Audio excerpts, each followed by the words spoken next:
Seja muito bem-vinda, seja muito bem-vindo ao Qualis Média Esclarecer. Aqui nós discutimos temas relevantes para o seu dia a dia no plantão. Meu nome é Vitor Galvão, o tema de hoje é paciente com dispneia e taquipneia a esclarecer. Então, vamos lá.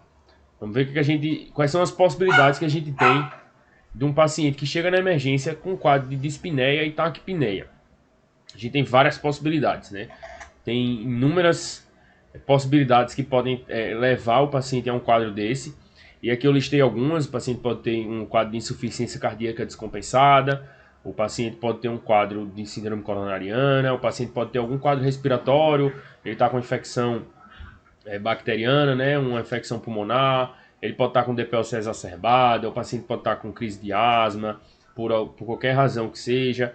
O paciente tem várias possibilidades. Mas uma delas, e é a que a gente vai conversar aqui hoje, é TEP. Né? Uma das principais causas do paciente da ataque pineico, taquicárdico, dispneico, é TEP. E a gente tem que sempre pensar em TEP, a gente tem que ter um alto grau de suspeição nesses pacientes, porque é uma patologia que ela é tratável, né? Com os tratamentos a gente diminui bastante a mortalidade, mas se a gente não trata, a mortalidade aí passa dos 30%. Então a gente tem que ficar ligado, né, na possibilidade de TEP e atuar e agir da forma adequada. Então, a gente vai ter a tríade de Virchow, né, que ela se caracteriza pela questão da estase sanguínea, disfunção endotelial e estado de hipercoagulabilidade.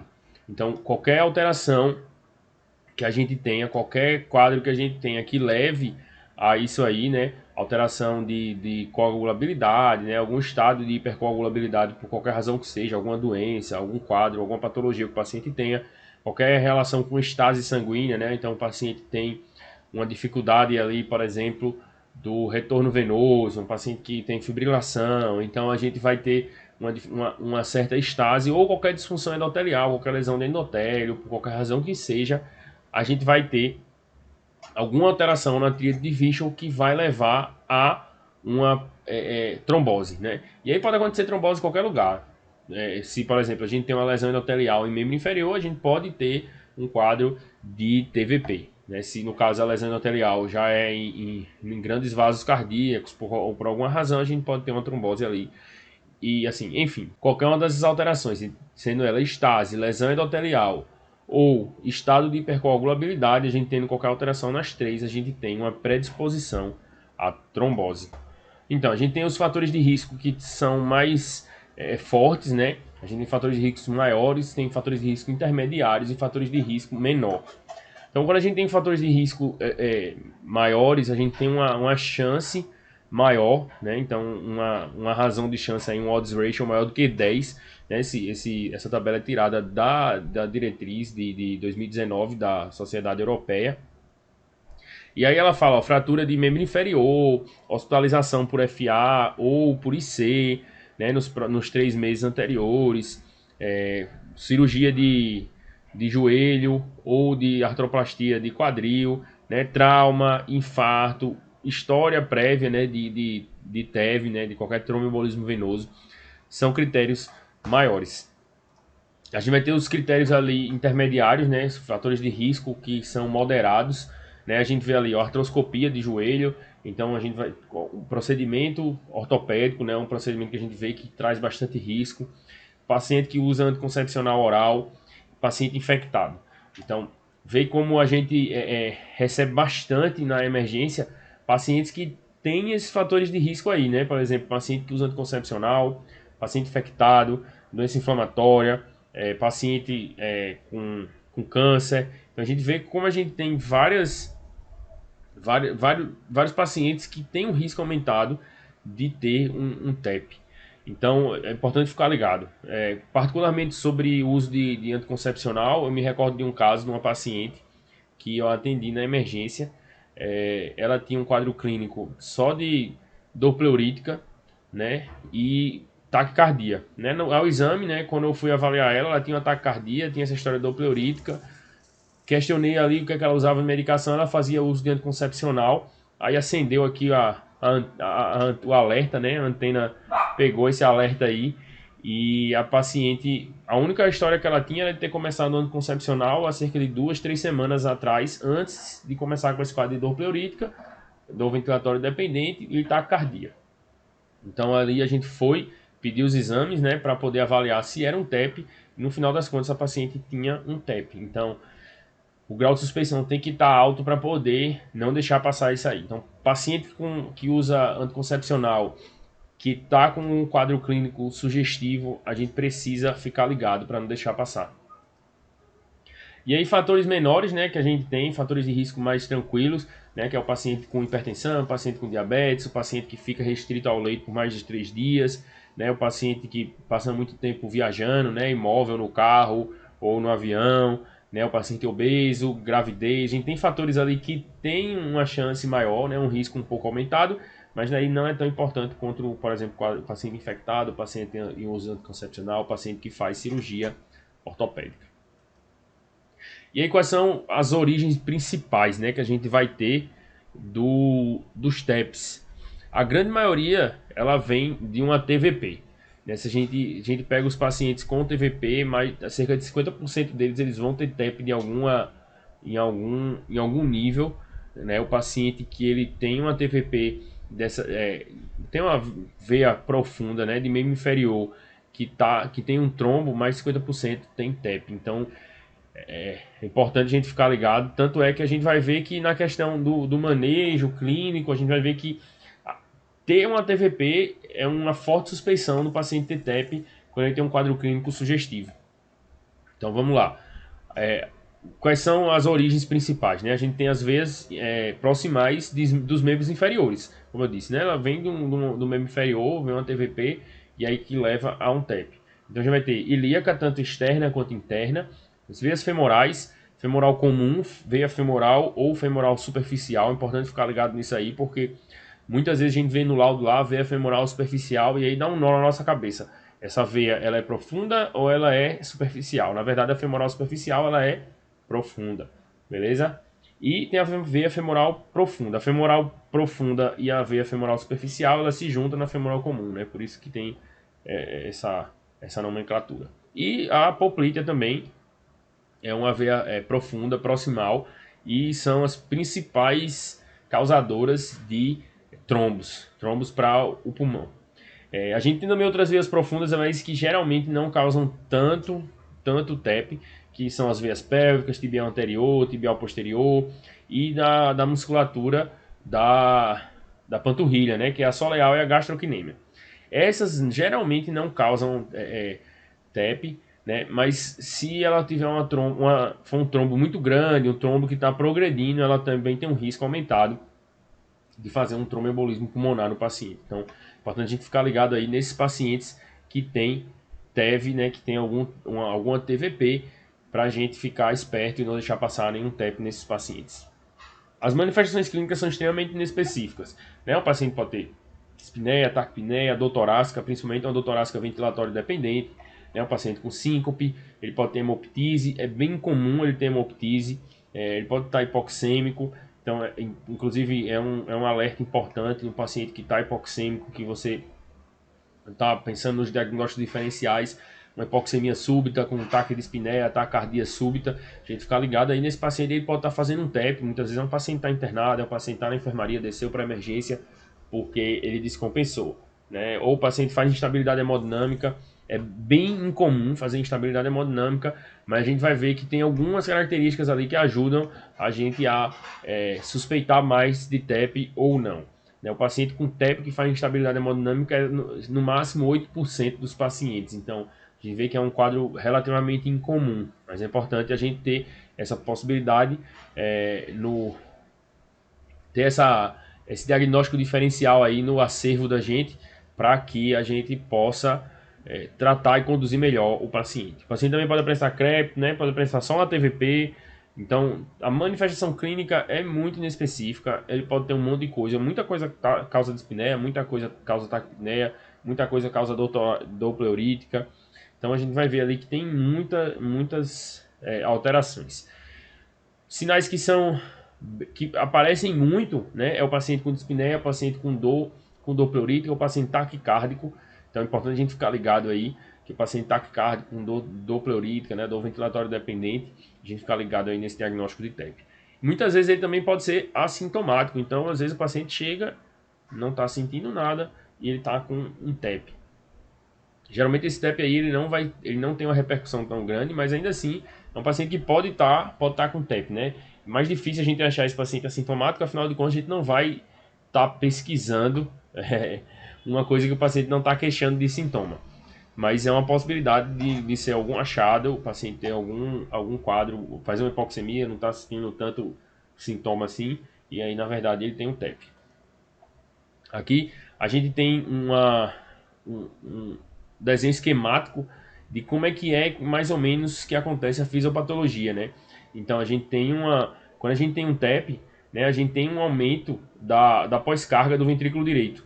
E aí esse aumento da pós-carga do ventrículo direito, ele vai levar a uma falência, né, do ventrículo direito, ele vai tentar injetar contra resistência muito maior. Por quê? Porque os vasos estão entupidos lá na frente, né? Existe um trombo lá na frente que impede que o sangue circule e flua normalmente. Então isso vai aumentar a resistência, vai fazer com que o ventrículo direito, que é um ventrículo fraco, né, com a musculatura que não está acostumada a bater contra pressões elevadas, ele sofre um pouquinho. E aí nesse sofrimento aí, ele vai começar a ter uma pior hemodinâmica, né? Vai ter uma dilatação das paredes do ventrículo, vai ter ativação neurohormonal, você vai ter aumento da demanda de oxigênio, vai poder levar a hipóxia, começa a ter também alterações na vasculatura pulmonar por causa disso, né? A gente vai ter um alvéolo que ele não está perfundido, né? Então você vai ter uma relação VQ bem aumentada, o paciente vai começar a fazer shunt, né? Porque ele começa a tentar compensar a vasculatura pulmonar, começa a tentar compensar esse sangue que não tá sendo oxigenado, mandando o sangue para outras áreas, então vai começar a ter shunt e começa a caminhar, né? O paciente começa a afundar, começa a ter essa espiral aí, até levar um choque obstrutivo. É lógico que existem várias coisas ali, que aí o ventrículo vai sofrendo, vai aumentando a resistência, ele não consegue aumentar a resistência, pode ter algum quadro também de regurgitação, né? O paciente começa a fazer congestão sistêmica, né? Ele aumenta a demanda de oxigênio, não chega ao oxigênio, não consegue oxigenar bem, vai fazendo morte celular do miocárdio, e aí o paciente vai piorando, até que ele faz um choque obstrutivo e aí leva à morte. Então é importante a gente ficar ligado, é importante a gente ficar atento ao quadro clínico de TEP, porque se a gente não identificar rápido, se a gente não abordar esse paciente rápido, ele vai caminhar para um choque obstrutivo e ele vai caminhar para óbito se a gente não abordar ele direitinho. O que a gente precisa pedir de exames, né, complementares, que a gente precisa ver? A gente precisa pedir troponina e BNP. Lembrar que o paciente está com dispneia, taquicardia, né? Muitas vezes o paciente chega chocado, né? Então o paciente que ele chega com uma perfusão inadequada, né? Ele não tem uma oferta de oxigênio adequada. Então um diagnóstico diferencial é uma causa cardíaca, né? Então a gente precisa excluir essa possibilidade. E não só isso, a troponina e o BNP, eles também têm eles têm um poder prognóstico no caso de TEP. Por quê? O paciente que ele tem um TEP e que ele tem um sofrimento do miocárdio, ele tem uma evolução pior. Então o paciente que ele chega com quadro de TEP, o paciente ele não chegou chocado, ele chegou com quadro de taquicardia, taquipneia, estava um pouco hipoxêmico e você fez todo o manejo, diagnosticou TEP. Durante o segmento dele, você internou, fez todo o tratamento, a gente vai ver direitinho como é que é o segmento, o que é que precisa fazer, como é que é o tratamento. Mas aí durante o internamento dele, você solicitou troponina e BNP. E ali na entrada mesmo, na emergência, solicitou troponina e BNP. Esse paciente que chega, vamos imaginar dois pacientes eram exatamente com o mesmo quadro. Um paciente evolui com a troponina e o BNP alterado e o outro evolui com a troponina e o BNP normal. Então, o paciente chegou, os dois chegaram, né, com essas alterações, diagnosticado o TEP, foi internado, cada um tinha essas alterações. Esse paciente que tinha troponina e BNP alterado, o que é que ele está mostrando pra gente? Ele está mostrando que teve sofrimento do miocárdio. Por quê? A troponina e BNP são marcadores que só se alteram quando a gente tem lesão de miocárdio. São muito específicos do músculo cardíaco E qualquer alteração mostra que teve alguma alteração no coração do paciente. E qual é a alteração do coração do paciente no paciente com TEP? A gente vai ter uma distensão das paredes do ventrículo direito, vai ter algum sofrimento do ventrículo direito.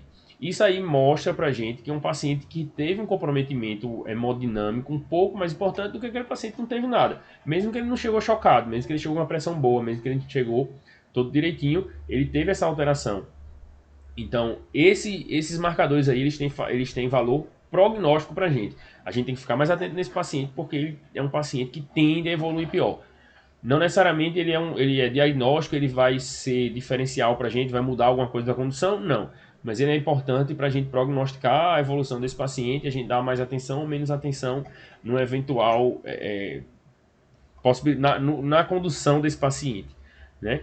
Outros exames a gente vai pedir. A gente vai pedir hemograma, eletrólito, disfunção renal. Isso é importante da gente ver, porque são exames que vão ajudar a gente a fazer o diagnóstico diferencial do quadro clínico do paciente na entrada.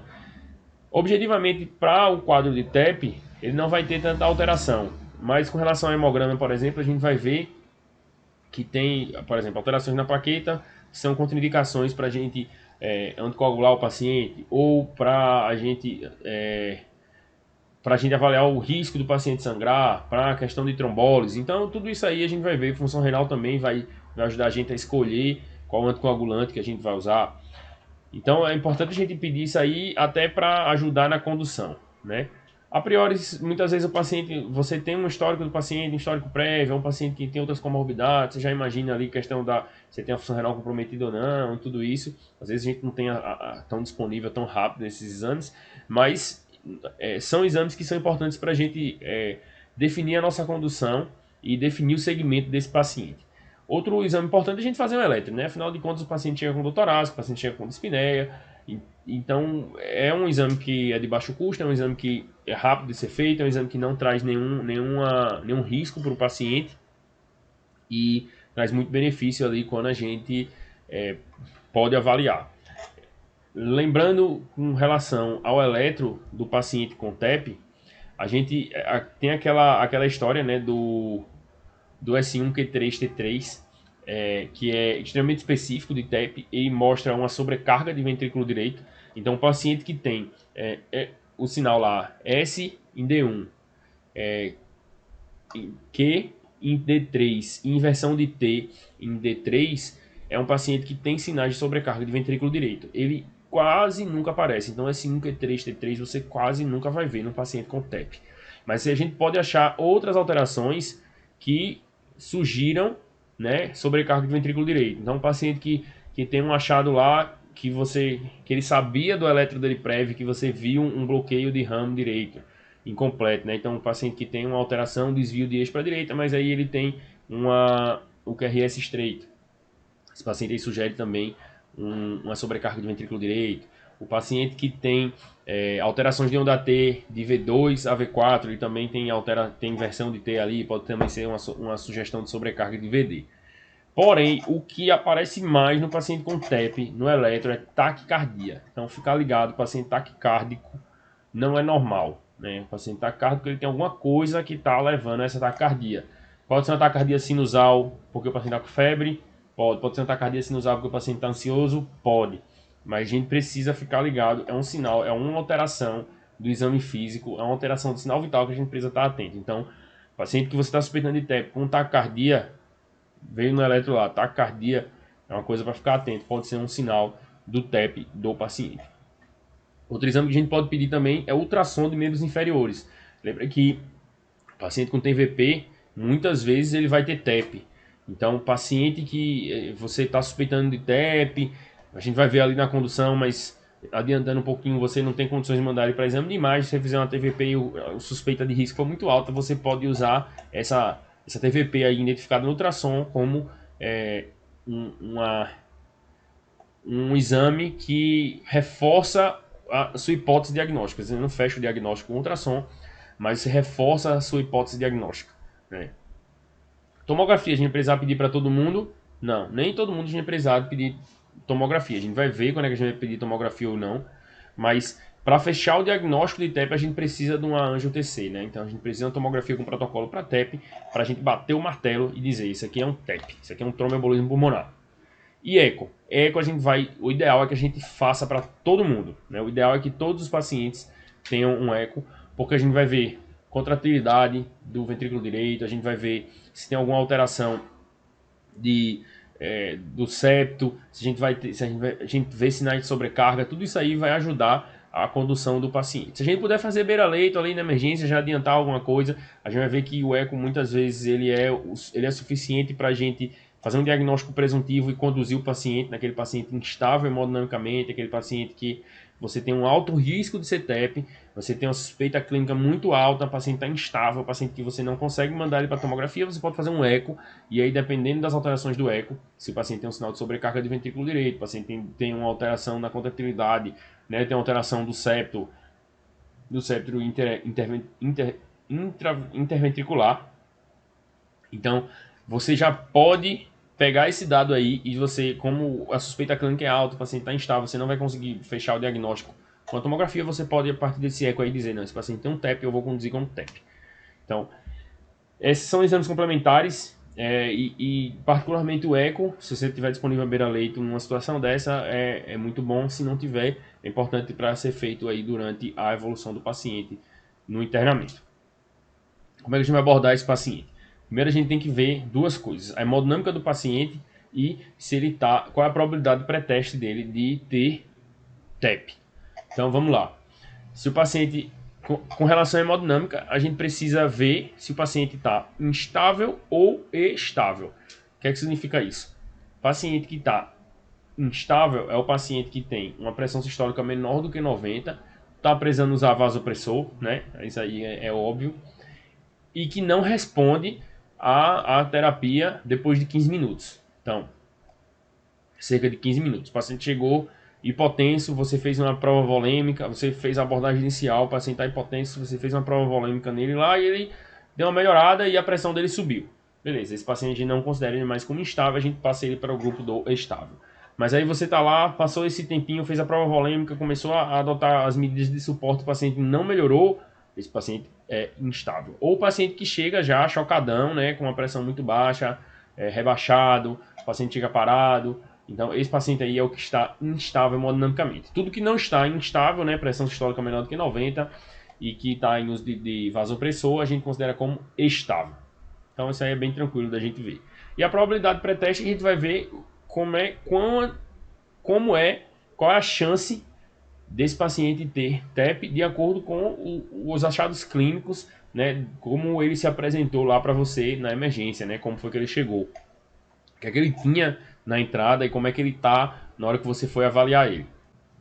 Aqui um algoritmo da Sociedade Europeia de Cardiologia, né, 2019, no guideline sobre TEP, que ele fala aqui como é que a gente faz o diagnóstico e a condução desse paciente, né, como é que a gente vai fazer isso aí. O paciente chegou instável hemodinamicamente, vê aqui, ó, instável, vermelhinho, hemodinamicamente instável. Se você tiver disponível o eco, né, você vai fazer o eco e você vai ver se tem disfunção de VD. Se tiver alguma disfunção de VD e o paciente tiver condições de ir para TC, ele vai para TC. Se ele não tem condições para ir para TC, a gente vai tratar como um TEP de alto risco, né, um TEP maciço, um TEP com instabilidade hemodinâmica. Então, se a gente tem esse eco aqui, não tenho eco, não tenho condições de ter o eco, eu trabalho no interior, o paciente chegou com um quadro clínico sugestivo de ser TEP e chegou instável hemodinamicamente, eu não consegui estabilizar ele, eu não vou conseguir mandar ele para TC. Você pode aqui, ó, já pular direto para cá e considerar ele como TEP, né? Assim, a gente tem que trabalhar com o que a gente tem. Você não vai deixar de tratar o paciente, e a gente sabe que é uma doença que traz tem uma morbidade alta se não tratada, então você não pode deixar passar isso aí, você vai conduzir como TEP. Aqui a gente vê no paciente que não está instável, né, que ele está hemodinamicamente estável, está verdinho, é o paciente do bem aqui, tranquilo, verde. Então esse paciente ali você vai ver a probabilidade pré-teste. E aí como é que a gente vai ver a probabilidade pré-teste? A gente vai ver quais são os scores que a gente vai usar, né, particularmente a score de Wells, a gente vai ver depois ali como é que é o score de Wells. E aí, a depender dessa probabilidade de pré-teste, a gente vai definir qual vai ser a condução. A gente vai pedir o dedímero ou se a gente vai mandar para TC. No paciente com alta probabilidade clínica, né, uma probabilidade pré-teste alta dele ter um TEP, a gente manda ele direto para TC. A gente não precisa pedir dedímero. A gente só pede dedímero naquele paciente que a gente vai ter dúvida, aquele paciente que a gente precisa confirmar se ele precisa ou não da tomografia. No paciente que ele tem uma probabilidade clínica alta, já vai mandar direto para TC. Então, probabilidade pré-teste alta, TC, para confirmar se o paciente tem TEP ou não. Confirmou na TC, trata, não confirmou, vai investigar outra causa. E aí o paciente não tem uma probabilidade pré-teste alta, ele tem uma probabilidade pré-teste moderada ou baixa, mas ainda assim eu acho que é TEP. A gente tem que excluir TEP por causa da mortalidade do quadro. Então, aí a gente pede o dedímero. E aí, a depender do resultado do dedímero, a gente vai definir se o paciente vai para TC ou não. Dedímero veio negativo, não vai para TC, a gente exclui TEP. Dedímero é um excelente marcador para a gente excluir TEP nos pacientes com risco moderado a baixo de TEP na probabilidade pré-teste, no score clínico, no score de Wells. Se o dedímero foi positivo, a gente vai mandar o paciente para TC, né, angiotomografia, e aí dependendo do resultado a gente trata ou não. Aqui a gente tem o score de Wells, né? O score de Wells, a gente vai ver que ele tem essa pontuação. A gente tem um score de Wells, o raiz, né? O score grande, o score que a gente vai ter uma variação um pouquinho maior das possibilidades, e o score de Wells modificado. O score de Wells modificado é na mesma pontuação, mas ele fica mais tranquilo com relação ao resultado. Então, o paciente que tem o ponto de corte do score de Wells é 4, né? Maior do que 4, então o paciente que fez 5, 6, 7 pontos, ele vai ser o TEP provável. E o paciente que fez 4 para baixo, né? 4, 3, 2, 1 ou 0, é o paciente que vai ter o TEP pouco provável, né? Improvável. Então, nesse paciente aqui com TEP provável, a gente já considera ele como alto risco, né? Considerando o score de Wells modificado. Já o paciente com improvável, a gente considera ele como baixo risco, é o paciente que vai pedir o dedímero. No score de Wells aqui, sem ser o modificado, o score de Wells raiz, a gente vai ter uma baixa probabilidade no paciente com 0 a 1 pontos, moderada probabilidade de 2 a 6, ou alta probabilidade daqueles que passam de 6, né, de 7 para cima. Então, vamos lá aqui ver o que é que a gente tem no score de Wells. É um paciente com uma suspeita clínica de TVP ou uma sugestiva, né? Assim, uma TVP suspeita, um paciente que chegou com edema assimétrico, com cianose. Então, esse paciente aí tem uma alta probabilidade de ter uma TVP, ele vai ganhar 3 pontos. E se ele não tiver um diagnóstico menos provável do que TEP, né, você, considerando todas as possibilidades, a história clínica do paciente, e o paciente não tem um diagnóstico menos provável do que o outro diagnóstico, né? Então, ele vai fazer 3 pontos. O paciente taquicárdico, lembra que eu falei, o paciente com frequência cardíaca acima de 100, então ele faz 1,5 pontos. O paciente que tem uma história de TVP, o paciente que tem imobilização ou cirurgia recente, ele vai fazer 1,5 pontos. Então, vê que o paciente que chegou taquicárdico com uma história de cirurgia, ele já vai ser 3 pontos, ele já vai ter uma moderada probabilidade pré-teste, né? Então, ficar ligado aí. O paciente com câncer também, ou com tratamento, ele vai fazer um pontinho. O paciente com hemoptise. Lembrar que a hemoptise não é tão comum, mas ele entra aqui para fazer um ponto no score de Wells. E aí, só retomando, passou de 6 pontos, é alta probabilidade, não precisa do dedímero. Abaixo disso é moderada baixa, então a gente vai solicitar o dedímero para avaliar se o paciente vai precisar da TC ou não. E aí, falando no dedímero, né? O que danado é esse dedímero, né? Ele é um produto da degradação da fibrina e ele aparece, né, quando a gente tem a formação de um trombo e ali no processo de formação do trombo, de remodelamento do trombo, né, de fibrinólise, ele vai se ajustando, então vai surgindo o dedímero quando há degradação dessa fibrina. O ponto de corte dele é 500, né? Assim, bem objetivamente, bem generalista, o ponto de corte dele é 500. Mas a gente tem algumas variações que ajudam a gente a conduzir melhor o paciente, usar menos o sistema, usar menos a tomografia, né? Tem um custo menor, tem uma movimentação do paciente também, tudo menor, e a gente tem uma segurança quando a gente faz isso. Então, no paciente que ele tem baixo risco, então aquele paciente que tem de 0 a 1 ponto no score de Wells, esse paciente aí, se ele tiver um dedímero até 1000, você não precisa mandar ele para tomografia. Tem estudo que mostra que é seguro você excluir o diagnóstico com dedímero até 1000 no paciente com baixa probabilidade pré-teste. Já no paciente com moderada probabilidade pré-teste, nesses estudos, o ponto de corte ficou em 500 mesmo, e ainda assim tem uma segurança boa, você, sendo 500 você pode excluir esse paciente do protocolo do TEP, que esse paciente aí não precisa para tomografia. Muito seguramente você pode excluir nesses pacientes. Então, moderada probabilidade 500, paciente com baixa probabilidade 1000. Então, esse ponto de corte aí é uma coisa que é mais recente, saiu no ano 2019 para 2020, já está nas diretrizes novas aí e é uma coisa que você pode fazer bem tranquilo, que o paciente, você não vai aumentar o risco do paciente.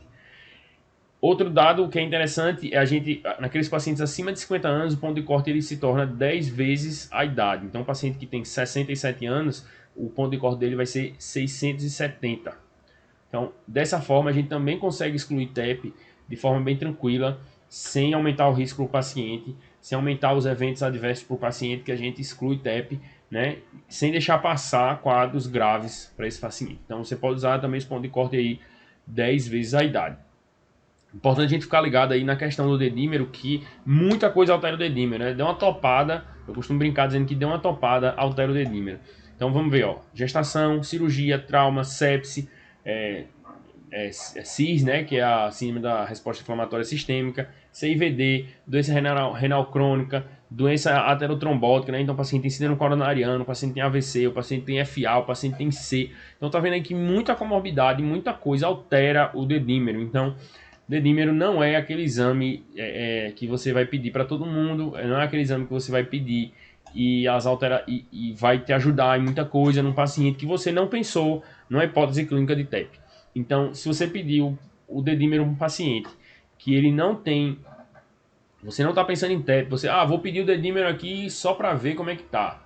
E aí ele vem alterado, isso aí muitas vezes dificulta o seu julgamento, porque se você não prestou atenção, se você não sabe para que usa, se você não sabe os pontos de corte, se você não sabe o que é que altera, isso aí pode prejudicar seu julgamento. Você vai mandar um paciente para fazer um AJTC, você vai mandar um paciente para investigar a TEP, você vai começar a anticoagular esse paciente, possivelmente, porque você está tratando e avaliando só o exame, não está avaliando a clínica do paciente. Então, ficar ligado aí nessa história do dedímero, que ultimamente a gente tem muita gente pedindo muito, de forma indiscriminada, sem nem saber para que serve, sem saber interpretar o resultado. Então, ficar ligado nisso aí. O dedímero altera com tudo isso aí e tem esses pontos de corte específicos para a gente pensar no paciente com TEP. Ultrassom, né? Falando um pouquinho sobre ultrassom. Quando o paciente não pode para TC de tórax, a gente vai pedir ultrassom. Então, aquele paciente que a gente não consegue de forma alguma mandar ele para tomografia. Paciente que está instável demais e você não tem um eco, por exemplo, mas tem alguém que faça ultrassom, né? Ou o paciente que ele tem contraindicações de usar contraste, né? O paciente já teve a reação anafilática ao contraste, o paciente que ele não... Enfim, por alguma razão ele não pode para tomografia. Então, se o paciente tem risco baixo e você fez pediu para fazer um ultrassom lá, ou se você sabe fazer e você viu, e ele foi negativo, não deve ser TEP. Lembrar que o ultrassom ele não exclui definitivamente, ele nem confirma definitivamente, mas se você não tem outra opção, ele vai ajudar a fortalecer a sua hipótese diagnóstica e você vai poder até tratar. Então, como a gente vê aqui, ó, se o ultrassom for positivo no paciente que tem uma hipótese clínica, a gente vai tratar como TEP. Se o ultrassom for negativo e o risco for alto, o paciente tem uma probabilidade clínica alta, é um paciente que ele está com a TVP agora, é um paciente taquicárdico, um paciente que tem uma história de neoplasia. E aí ele chegou com uma história clínica sugestiva de TEP e você fez o... Tá com TVP agora não, né? Porque senão ele dava positivo. Ele não teve TVP, ele tá com hemoptise. Ele tem uma neoplasia e ele teve ele não tem o diagnóstico provável, né? Então ele tem um score clínico aí alto, né? Para ser um TEP, mas o ultrassom veio negativo. Então você não exclui, você não consegue dizer não tem TVP, então não é TEP. Porque como a probabilidade clínica pré-teste dele para fazer o exame de imagem é alta, você não consegue excluir só com ultrassom negativo. Então nesse paciente aí a gente precisa ver outras possibilidades. A gente pode fazer análise VQ, pode fazer ressonância. Eu não trouxe aqui detalhado porque isso não é a realidade na grande maioria dos lugares. A gente só vai ter isso aí disponível em grandes centros. Então eu não quis detalhar muito para não estender demais. Aqui a gente vai ter o score PESE, né? Que é o score Pulmonary Embolism Severity Index, né, o PESE, que a gente vai ver o nível de gravidade desse paciente, né? A gente vê ali que ele divide em 5 classes, de 1 a 2 é o paciente que ele é mais tranquilo, é o paciente que ele está mais de boa, é o paciente que tem menos risco de mortalidade. Vê aqui, ó, mortalidade baixa. Já no paciente que ele tem da classe 3 à classe 5, ele tem uma mortalidade alta, chegando aqui a uma mortalidade até 24,5%. Então vê que a mortalidade é bem importante nos pacientes com PESE muito alto. Então, a gente tem aqui o PESE também simplificado, que ele coloca aqui de 0 até maior do que 1 ponto. Eu particularmente, como é um score grande, mesmo simplificado é um score grande, esse aqui é o score que a gente vai ter que usar a calculadora para a gente poder avaliar esses pacientes de acordo com esse resultado, né? Isso aqui vai ajudar a gente definir onde é que a gente vai tratar esse paciente, a gente vai internar, se a gente vai tratar ele ambulatorialmente e também a gente prognosticar esse paciente, né? Ficar mais atento ou deixar ele mais tranquilo com relação à condução posterior desse paciente. Vê que tem vários critérios aqui. Frequência cardíaca é um bem importante, é o 20 pontos. Presença de neoplasia também, 30 pontos.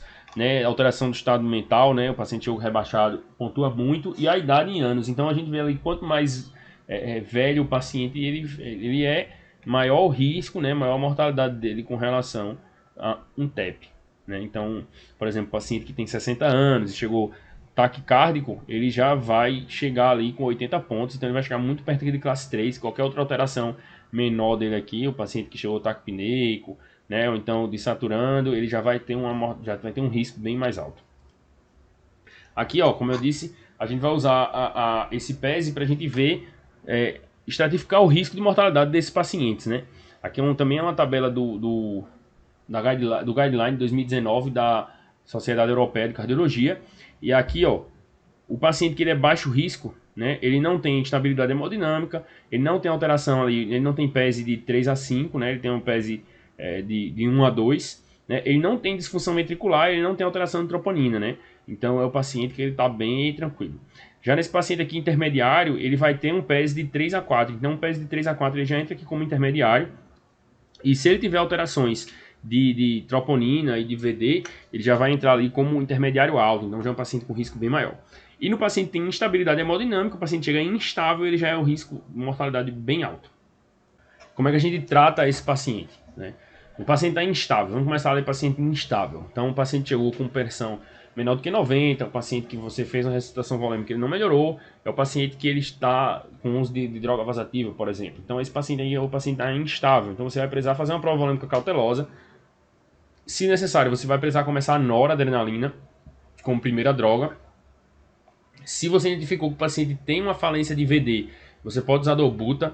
Então é um paciente que é mais tranquilo assim para você usar a dobuta, porque ele não tem um componente vasoplégico, então a pressão dele é mais por uma obstrução, ele está evoluindo com choque obstrutivo, você só precisa de uma força maior ali da contratilidade, então você pode usar dobuta. Né? Lembrando que o paciente que ele pode, se ele estiver infectado, se tiver com algum componente vasoplégico aí na jogada, ficar mais atento ao uso da dobuta por ele ter esse efeito aí vasodilatador. Mas a primeira droga que a gente vai usar é a nora, né? Então o paciente vai tentar compensar a pressão desse paciente aí com nora e depois a segunda droga a gente usa a dobuta. É um paciente que a gente pode também intubar ele se ele tiver com sinais de franca insuficiência respiratória, né? Um paciente hipoxêmico, um paciente que ele está rebaixado, não consegue proteger via aérea, um paciente que está hipotenso, que não está melhorando. Então esse paciente a gente vai definir via aérea para ele. E é um paciente que pode até precisar de ECMO, mas aí também é coisa de grandes centros, assim, não é uma coisa tão disponível, mas é uma possibilidade de suporte hemodinâmico e respiratório, né, para poder compensar esse paciente, né. E aí, além desse suporte avançado, né, é o paciente que a gente vai trombolizar. Então, esse paciente tem uma indicação formal de trombolizar, porque é o paciente com TEP maciço, né, então a gente vai começar a gente vai trombolizar esse paciente. Inclusive, a gente tem uma recomendação de que um paciente em parada, que você imagine que a probabilidade dessa parada é por TEP, né, tem uma probabilidade clínica muito alta, você está autorizado a trombolizar esse paciente durante a parada, durante a PCR. Lembrando que se você trombolizar o paciente durante a PCR, você não pode parar a reanimação por 60 minutos.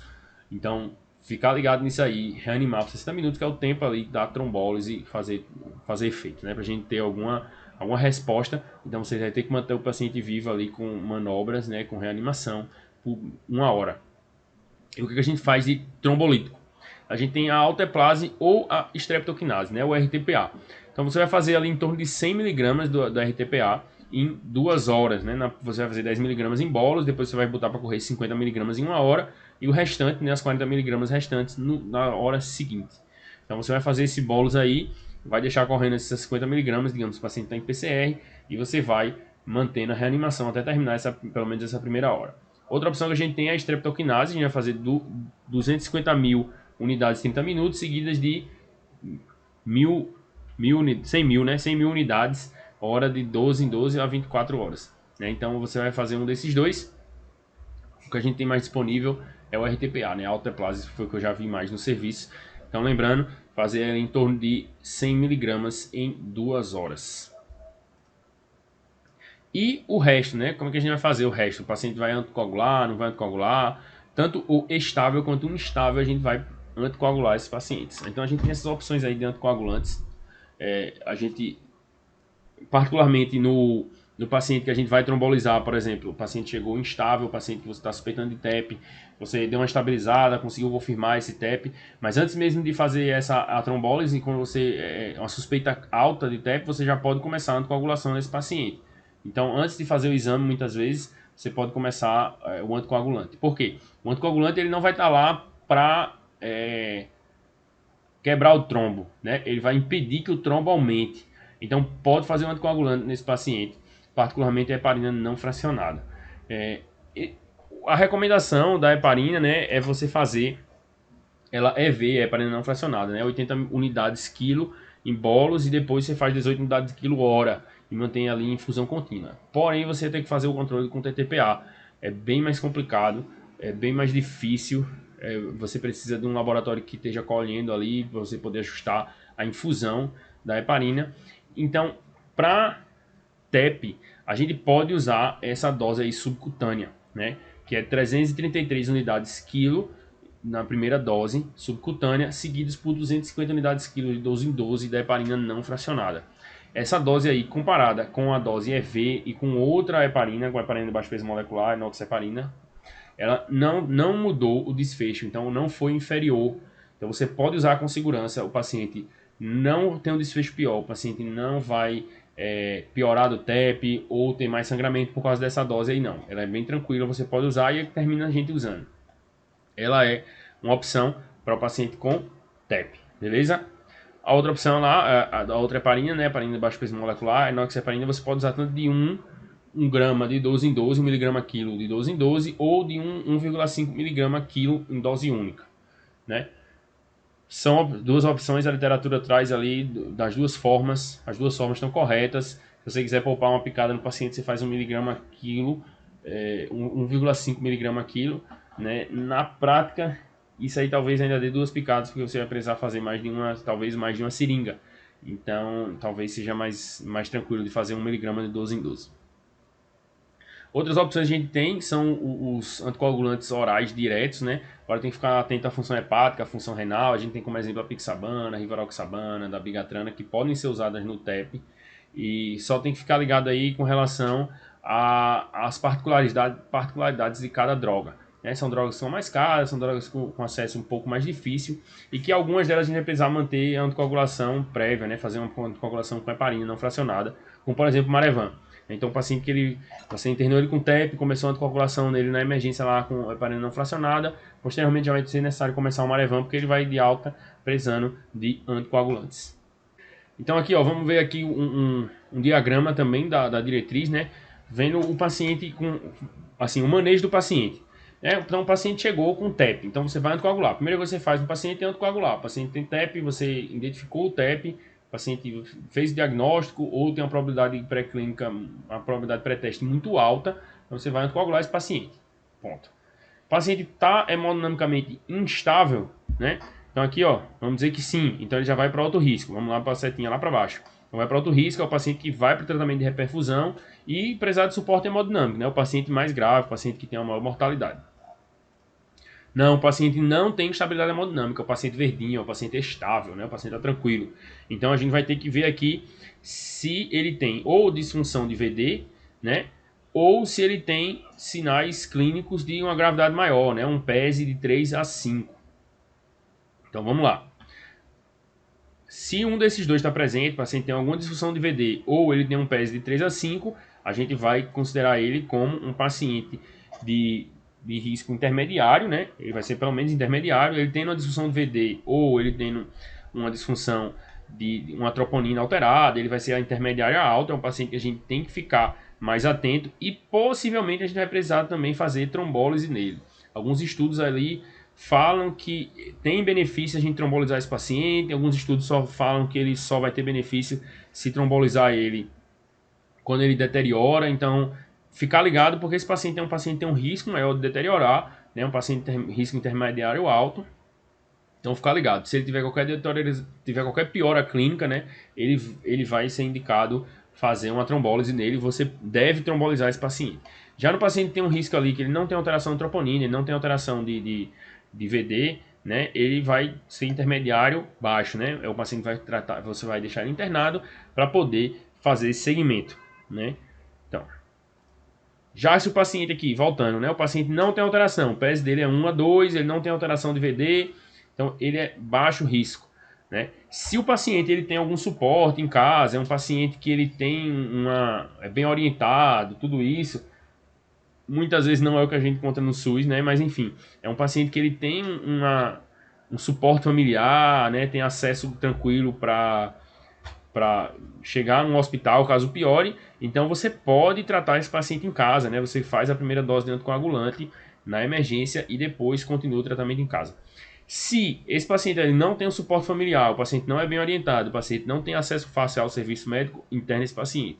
Interne esse paciente, você vai precisar conduzir ele internado por segurança dele. Não é porque ele está grave, não, mas é porque se ele piorar, ele não vai encontrar na emergência. E aí a gente tem que ficar ligado aqui em algumas fatores de risco para sangramento quando a gente for anticoagular esses pacientes.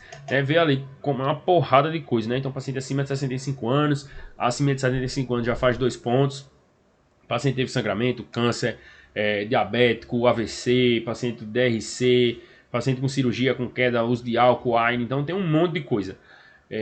Dificilmente você vai conseguir decorar isso aí, mas imagina ali que é qualquer paciente que tem um risco aumentado de sangramento pela patologia de base dele. Então, esse paciente, se ele fizer ali acima de 2 pontos, é um paciente que já tem um risco alto, né, de sangramento. Então, ficar ligado aí na condução desse paciente para no segmento, né, do anticoagulante dele. Ficar mais atento a essa anticoagulação. Por quê? Porque pelo menos todo paciente vai passar pelo menos 3 meses anticoagulando. Todo paciente vai passar 3 meses anticoagulando, mas ali o paciente tem um risco maior, a gente vai ficar mais atento ali a partir desses 3 meses seguintes, a gente vai ver mais direitinho lá na frente. Também tem relação com a atenção que você vai ter esse paciente no momento que ele está internado, no momento que você faz o anticoagulante, faz a trombólise nesse paciente, porque isso aí são riscos de ter uma intercorrência relacionada ao tratamento, né? Ficar ligado nisso aí. Já se o paciente ali tem uma contraindicação ao tratamento, né, de anticoagulante, o paciente tem uma contraindicação formal de anticoagulante, o paciente está sangrando, paciente que tem um AVC hemorrágico, é um paciente que você não pode fazer trombólise também, tem contraindicação a trombólise e tudo, você vai poder botar um filtro de veia cava. Lembrando que o filtro de veia cava não é para ficar eternamente, ele tem que sair, porque senão ele aumenta também o risco de trombose ali de veia cava. Então, não pode deixar ele de todo jeito. Aqui a gente tem algumas imagens, um desenho esquemático, uma imagem ali de uma imagem real, né, do filtro de veia cava. Na tomografia é bem interessante que ele aparece uns pontinhos assim, que ele é um corte, né, então ele aparece uns pontinhos e parece uma areinha assim dentro da veia cava do paciente. Eu não achei uma foto legal para botar aqui, mas ele parece uma areinha. Então é uma possibilidade, no paciente que você não pode anticoagular, nem vai trombolizar. Então é uma possibilidade. Lembrando que é programado para sair, né? Então coloca, mas programado para sair. E aí, por quanto tempo você vai anticoagular esses pacientes, né? Os que você pode, naquelas causas que são reversíveis, você vai anticoagular por 3 meses. Então a grande maioria você vai anticoagular por 3 meses. Por exemplo, o paciente que ele teve um TEP porque teve uma cirurgia, um paciente teve um TEP porque ele estava muito tempo sem andar por uma doença grave, um paciente teve um TEP porque estava infectado. Então esse paciente você vai anticoagular por 3 meses e depois acabou, suspende, tudo tranquilo. Se o paciente você não sabe qual foi a causa, o paciente chegou com TEP, mas você investigou, virou o paciente de cabeça para baixo do avesso, não achou, você vai manter esse paciente anticoagulado por 6 meses se o risco de sangramento dele não for muito alto. Se o risco de sangramento for alto, você vai anticoagular ele só por 3 meses também. Se é um paciente com TEV recorrente, não, você vai coagular ele indefinidamente. Lembrando que o ideal é que esse paciente seja acompanhado com um especialista para poder avaliar melhor essa questão da anticoagulação. Era isso que eu queria falar com vocês sobre TEP, espero que tenham gostado. Se vocês curtiram esse vídeo, deixa a sua curtida aqui, né? Segue a gente também e compartilha com seus amigos para que eles também possam assistir e aprender um pouquinho sobre TEP. E não deixe de seguir a gente também no Instagram, lá a gente posta conteúdo todos os dias, tem sempre uma caixinha nos stories também para você tirar dúvida. E os conteúdos são um pouquinho diferentes, né? Porque a plataforma é diferente. Então não deixe de seguir a gente lá também no Instagram, @qualismed. Valeu!